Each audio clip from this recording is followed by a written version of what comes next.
Regardez, il a donné un premier, il y a des versets qu'il a donnés avant. Jean chapitre 14, verset 6. Il dit, ce verset confère à Jésus les droits à la divinité.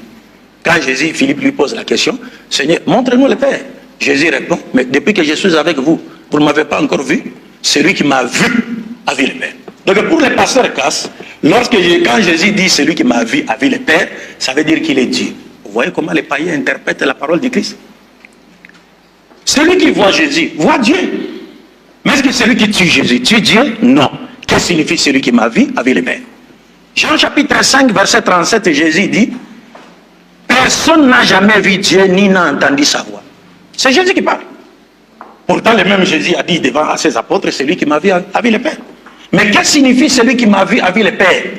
Voir Jésus, c'est voir Dieu, mais ce n'est pas dans le sens de le percevoir. Parce que Jésus était sur terre, il adorait Dieu. Jésus était sur terre, il priait Dieu. Mais qu'est-ce que signifie celui qui m'a vu a vu le Père? C'est clair. Dieu a dit à Moïse, personne ne peut me voir et vivre, il mourra. Mais voir Dieu dans le langage des prophètes, quand Jésus dit celui qui m'a vu a vu le Père, c'est parce que Dieu a constitué Jésus pour être son représentant dans la transmission de sa volonté. Jésus disait, ma nourriture est de faire la volonté de celui qui m'a envoyé. C'est-à-dire, le Christ est venu ordonner ce que Dieu a ordonné, interdire ce que Dieu a interdit. En voyant Jésus, vous voyez Dieu dans le sens de le connaître parce que vous êtes en face de son messager. C'est lui qui voit l'ambassadeur de la RDC en Belgique, il voit le président de la République démocratique du Congo. Mais comme il n'est pas là-bas, laissez-nous parler. Ne vous agitez plus.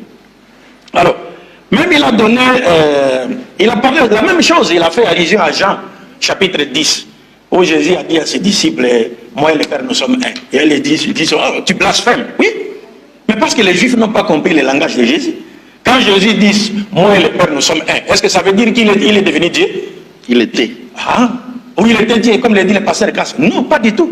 Parce que Jésus dit dans Jean 17, 10 à 11, 20 à 21, s'adressant à Dieu, il dit, Père, j'ai fait connaître ta parole aux hommes que tu m'as donnés, garde-les afin qu'ils deviennent un avec toi, comme toi et moi nous sommes un, afin que tous nous soyons un, pour que le monde croit que tu m'as envoyé. Donc le pasteur Casse. J'ai fait connaître ton nom. Vous vous agitez pourquoi? Laissez-moi parler. Vous commencez à vous agiter? C'est un tour biblique gratuit maintenant. Alors, donc là, vous voyez, quand Jésus dit, moi et le Père, nous sommes un, ça ne veut pas dire qu'il est un avec Dieu dans la divinité. Parce que Jésus, la preuve c'est quoi? Jean chapitre 14, verset 28. Mettez-vous, assurez-vous qu'on vous enseigne la Bible, pasteur. Jean chapitre 14, verset 28, Jésus dit, le Père est plus grand que moi. 1 Corinthiens chapitre 11, verset 3, Pierre dit, je veux cependant que vous sachiez que Christ est le chef de tout homme, l'homme est le chef de la femme, et Dieu est le chef de Christ. Donc, quand on dit moi et le Père nous sommes un, ça ne veut pas dire que Jésus est devenu Dieu. Non, sinon, si